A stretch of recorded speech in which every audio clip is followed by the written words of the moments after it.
पहला वर्ज, पर स्त्री के प्रति भोग वृत्ति की भावना बिल्कुल त्याग दे, नहीं भगवत मार्ग में आगे नहीं बढ़ पाएगा। दूसरा, छल कपट आदि करके दूसरे का धन अपहरण करने की बात रखना कभी नहीं होना चाहिए।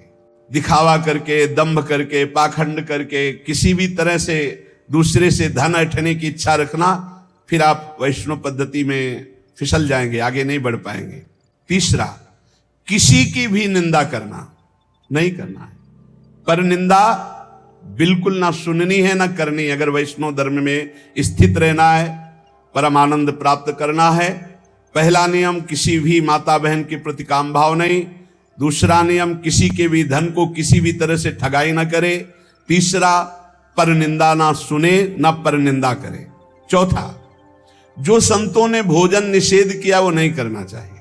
मांस, मद्य, मछली, अंडा और जैसे प्याज लहसुन, इनको त्याज्य। प्याज लहसुन तमोगुणी है, तमोगुणी होने के कारण इसका त्याग किया गया है। वो अंदर से भजन की वृत्ति छीण करता है, तुम जान नहीं पाओगे, इसीलिए संतों ने अनुभव करके इसका त्याग किया। प्याज लहसुन निषेध है केवल तमोगुण के कारण, वो तमोगुण की वृत्ति बढ़ाता है। तमोगुण जो है निद्रा, आलस्य, प्रमादोत्थम तत्तामस मुदाहृतम, भजन में निषेध है, इसलिए निषेध किया गया है। और मद्य, मांस, मछली, अंडा, ये तो बिल्कुल निषेध किया गया है। वैष्णव होकर अगर इनकी तरफ या भक्त होकर जरा भी ऐसी दृष्टि रखता है तो पाखंडी है, वो भक्त नहीं है जो ऐसे जीवों को कष्ट देकर अपना उदर पोषण करना चाहे। पांचवा, वर्ज में मन से, वाणी से, शरीर से किसी की हिंसा न करे। ये काया वाचा मानुषा अगर किसी को दुख देता है तो भगवत मार्ग में नहीं चल पाएगा। इसलिए भगवत मार्ग पुष्ट करने के लिए स्वयं कष्ट सहे, दूसरों को कष्ट न दे। आचरण, जो अपने धर्म के आचरण उन्हीं का पालन करे। जो हमारे गुरुदेव ने, हमारे आचार्य ने हमारा दिनचर्या बना दी, जो हमारा नियम बना दिया, हमको उसी के अनुसार चलना है। अपने आचार्य प्रदत्त धर्म में स्थित रहने में कभी संकोच न करें। दूसरा क्या करता है मैं नहीं देखना, हमारे आचार्य ने जो हमें आदेश किया हमको उसी मार्ग में चलना है। जो विधि निषेध किया गया उसका पालन करें। ये नहीं करना, ये करना है, इसे विधि और निषेध कहते हैं। विधि कहते हैं ये करना है, निषेध नहीं करना है। जो कहा गया है वैसे ही चले। प्रभु को प्रसन्न करने के लिए संतों के जो उपदेश है वो सर्ववंद्य हैं। इसलिए अपने धर्म के अनुसार जो आचार्य ने आपको उपदेश किया, गुरु ने उपदेश किया, जो ऐसे चलता है वो कर्म बंधनों पर विजय प्राप्त कर लेता है। 15वां, वैष्णव का परम स्वभाव है परोपकार करना, दूसरों को सुख पहुंचाना। सर्वम विष्णुमयम जगत, सब भगवत स्वरूप है।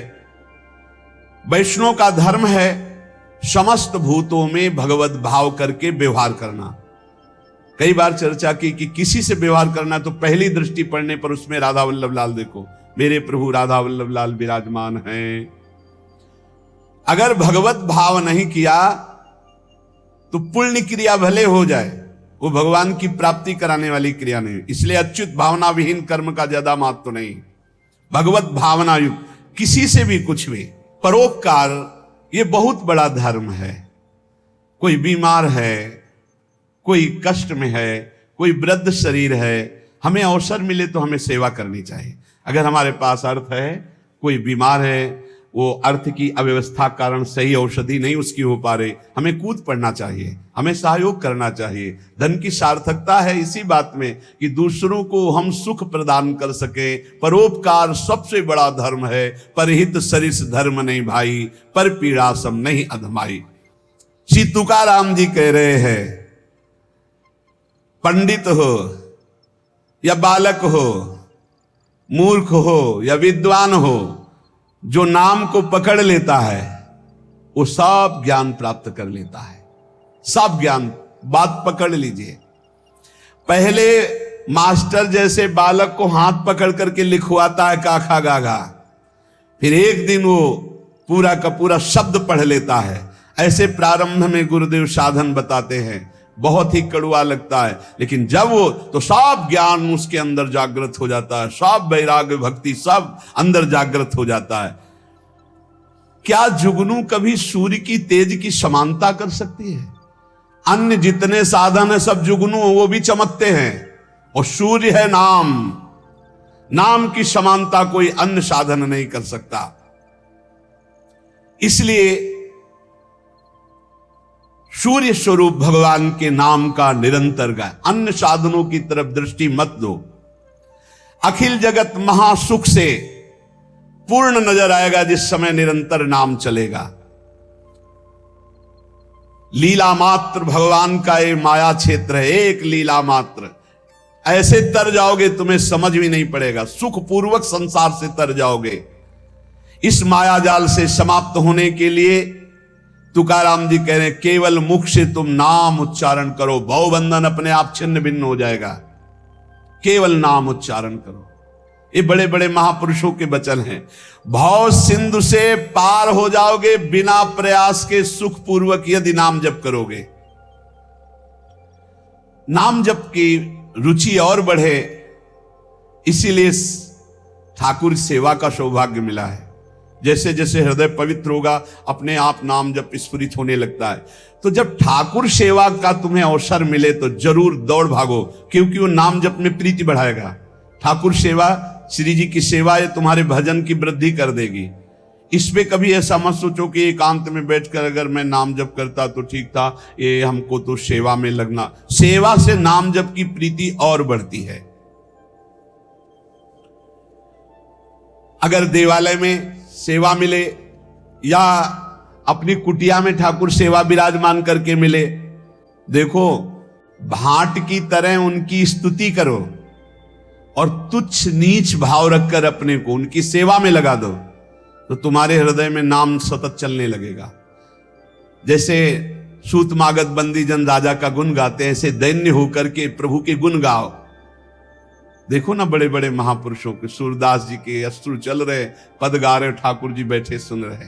ये भगवत मार्ग है, प्रेमियों का मार्ग है। इसमें अलग दैन्य भाव होकर पद गायन कर रहे और एकदम अपने को नीच समझ करके प्रभु की सेवा में लगे। बड़ी कृपा है जो हमसे सेवा करवा रहे हैं, नहीं तो पापाचरण भी तो शरीर से हो सकते हैं।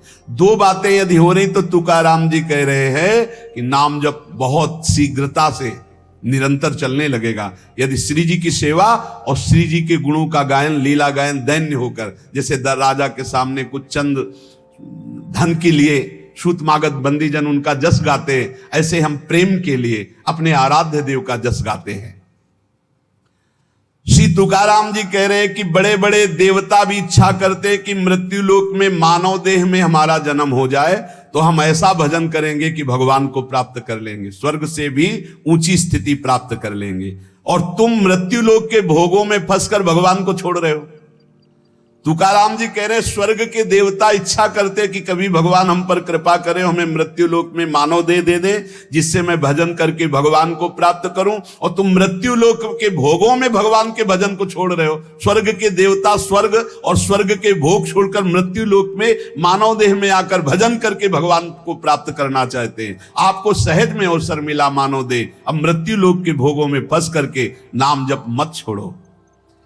इंद्रियां ये कलह करती ही रहेंगी यदि भगवत प्राप्ति नहीं हुई थी। मुझे ये भोग भोगना है, नेत्रेंद्री कहेगी मुझे देखना है, श्रवणेंद्री कहेगी मुझे सूंघना है, जनेंद्री कहेगी मुझे भूंगना। ये सब इंद्रियां, घ्राणेंद्री सूंघने की तरफ, श्रवणेंद्री सुनने की तरफ, भोग इंद्रियां भोगने की, कितनी कलह है। ये कलह तब तक बनी रहेगी जब तक भगवत प्राप्ति नहीं होगी। कल एक प्रश्न कर रहे थे कि मैं बैंक में ऑफिसर हूं, मेरी कामना थी कि मैं एक बड़ा पदाधिकारी बनूं, तो बन गया, लेकिन मुझे शांति क्यों नहीं मिली। मैं अधिकारी हूं, मेरे पास सब भोग सामग्री जो जो मैंने कामना की थी सब, फिर भी मन अशांत क्यों रहता है। उनका एक ही कारण है, मन को विश्राम भगवान के चरणों से ही मिलेगा। तब लग कुशल न जीव को सपने हो मन विश्राम, जब लग भजत न राम को शोक धाम तज काम। कह रहे हैं यहां तुकाराम जी, इंद्रियां परस्पर कलह करती रहेंगी जब तक भगवत साक्षात्कार नहीं होगा। जब इंद्रियों में अशांति, मन में अशांति, तो तुम्हें शांति का कैसे अनुभव हो जाएगा। देखो बहुत ज्ञान की बात, तुम शरीर के रोम गिन सकते हो लेकिन भगवान की विभूतियों को नहीं गिन सकते। और जब तुम नाम जप करोगे तो सारी विभूतियां आप पर कृपा करेंगी, सारी विभूतियां आप पर कृपा करेंगी। मेरी जिससे प्राप्ति होती है वो शुद्ध पुण्यात्मा होता है। शुद्ध पुण्यात्मा वही है जिसके मुख में मेरा नाम होता है। तुकाराम जी कह रहे हैं, श्री भगवान कह रहे हैं, मेरी जिससे प्राप्ति होती है वो शुद्ध पुण्यात्मा होता है। शुद्ध पुण्यात्मा कौन होता है? जिसके मुख में मेरा नाम होता है, जो मेरा अनन्य गति का होता है, उसी को प्रेम प्राप्त होता है। और जो मेरे नाम का अनन्य हो जाता है उसे मेरी अनन्य गति प्राप्त होती है। पकड़ो, महापुरुषों के वचनों को पकड़ो, सब नाम है, सब नाम। जैसे गर्भिणी स्त्री को परोसा गया तो उसको जब तृप्ति हुई तो गर्भस्थ बालक को पुष्टता अपने आप प्राप्त हो जाती है। ऐसे ही जब भक्त प्रसन्न हो जाता है तो भक्त के हृदय में विराजमान भगवान अपने आप संतुष्ट हो जाते हैं। तो नाम जप करे और भक्तों की आराधना करे। अपनी कोई स्वतंत्र इच्छा ना रखे, अपनी इच्छा को भगवान की इच्छा में समर्पित कर दे। माली जल को जिधर ले जाता है उधर ही जल प्रवाहित होने लगता है। हमारे जीवन बगीचा के मालिक हैं भगवान गुरुदेव। जिधर वो हमको ले जा रहे हैं हमको उधर ही बहते चले जाना है। अगर उधर नहीं जाओगे तो प्रवाह फूट पड़ेगा और गलत दिशा की तरफ चला जाएगा। तुकाराम जी कह रहे हैं, मधुर और विशद आनंद देने वाला भगवान का नाम है। देखो, जल में भेद नहीं होता, जल सब में गिरता है, लेकिन अपने भावानुसार उसका स्वरूप अलग हो जाता है। जल तो ईख में भी गिरता है तो वही जल मधुर गन्ने का रस बन जाता है, और जल धतूर में भी गिरता है जिससे उसका फल पुष्ट होता है, वो जहर बन जाता है। जल केले में गिरता है जिससे कपूर बन जाता है। जल सीपी में गिरता है तो मोती बन जाता है।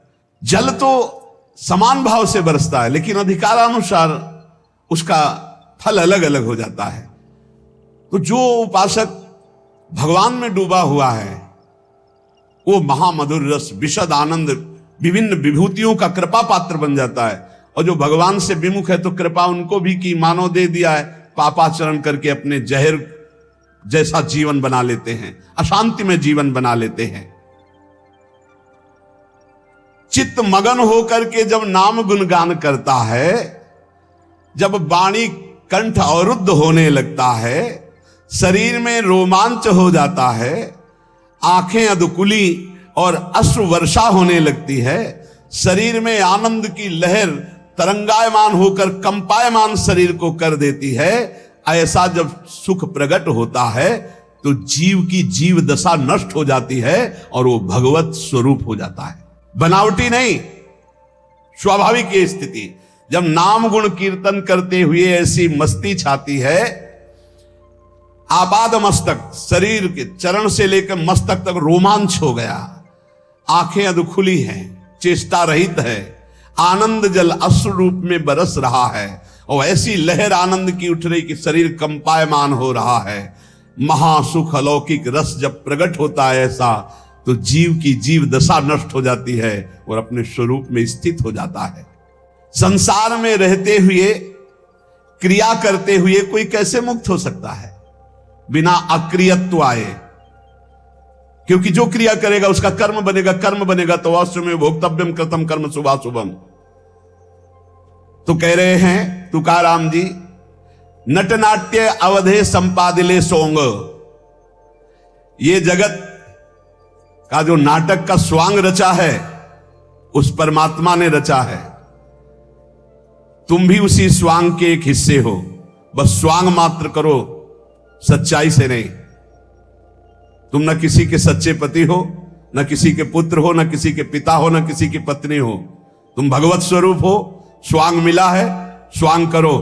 और सच्चाई है कि मैं ईश्वर के नाम रूप लीला धाम में निरंतर चित्त को जोड़े। ये सच्चा नहीं है, झूठा है। ना तुम कुछ दिन के जो बने हुए पति हो, ना शाश्वत पति नहीं हो। तुम पहले नहीं थे, बाद में भी नहीं रहोगे, बीच में कुछ दिन के हो। लेकिन शाश्वत है सच्चिदानंद प्रभु। श्री तुकाराम जी कह रहे, नटनाट्य अवधे संपादिले सोंग। ये स्वांग है, ये नट का नाट्य है, बिल्कुल नाटक जैसा करो। सत्य है भगवन नाम, भगवत रूप, भगवत लीला। क्या कोई अंगारों की सेज पर सुख की नींद सो सकता है? तो उत्तर आएगा नहीं। तो क्या खटमल की चारपाई पर सुख की नींद सो सकता है? तो बोले नहीं। तो बोले ऐसे ही भोग वासना, नाना प्रकार की गंदी वासना, ये क्या तुम्हें सुख चैन से सोने देंगी? अनंत जन्मों से जलते हुए चले आ रहे हो, आगे भी जलना पड़ेगा। नहीं, आगे बढ़ो, संसार के मार्ग में नहीं, भगवत मार्ग में, तभी सुख से विश्राम कर। गोस्वामी तुलसीदास जी कह रहे हैं, जाकी कृपा लवलेस ते मति मंद तुलसी दास हूं, पायो परम विश्राम, राम समान प्रभु नाही कहूं। पायो परम विश्राम, आप चैन की नींद। काहू के बल भजन को काहू के आचार, व्यास भरोसे कुंवर के सोवत पाव पसार। चैन की नींद ये अंगारों की सेज पर पड़ना है, जो भोगों में, जो नाना प्रकार की वासनाओं, मानो खटमल की चारपाई पर। कहां चिंता शोक भय से युक्त कहीं नींद आती है?